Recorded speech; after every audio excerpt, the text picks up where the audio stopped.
ल गाइजहरू आज चाहिँ म फर्स्ट भिडियो चाहिँ बनाउँदैछु लोकल कुखुरा पकाउँदै फट्ट आफ्नै घरमा पालेको लोकल कुखुरा मजाले पकाएर यसलाई चाहिँ झोल बनाउने त्यसपछि च्याम्म लाएर तातो तातो भातसँग चाहिँ खाने हो गाइज। ल आज लोकल कुखुरा पाक्दैछ। आज फर्स्ट दिन हेरौँ कस्तो हुन्छ। लोकल कुखुरासँग मजाले भात दबाउने हो।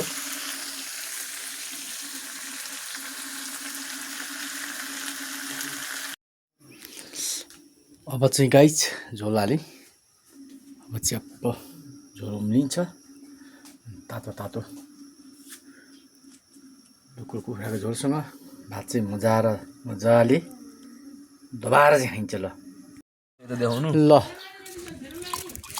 लोकल कुखुराको मासु, त्यसपछि यहाँ खाना। अब चाहिँ नि यहाँ च्याप्प घाम तापेर खाना लागियो छोराहरूसँग। यो भदै केटो, यहाँ मेरो छोरो र म। अब चाहिँ यहाँ लोकल कुखुरासँग च्याम्म अब दबाउने हो तातो तातो च्याम्म लाएर।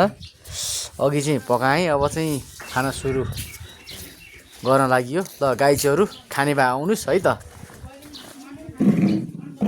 ल अब लोकल मासु तातो तातो होइन, अब यसरी राखेर चाहिँ च्याम्म खाने अब।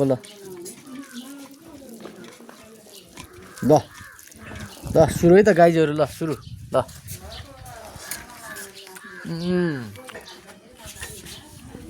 देखेन कि ल सुरु।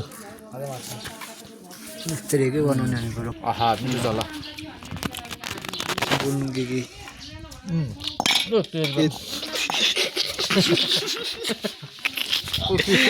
कन्टेन्ट आइहाल्यो नि।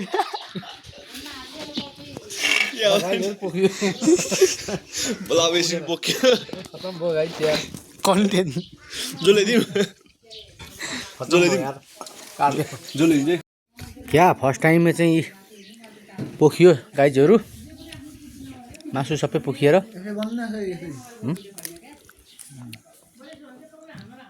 फेरि थपेर ल्याइयो भित्रबाट। के हाल्ने गाइज हो। अब खाना त पऱ्यो। मासुको चोक्रा टिप्यो के अरे। चोक्रा जति टिपेँ, झोल चाहिँ टिप्न मिलेन रहेछ गाइजहरू। अब के हाल्नु, सुरु दिनमा भिडियो बनाएको यी पोखियो। के हाल्ने। ल गाइजहरू खाना थाल्यो। अब सुरु त मासुबाटै गर्ने हो।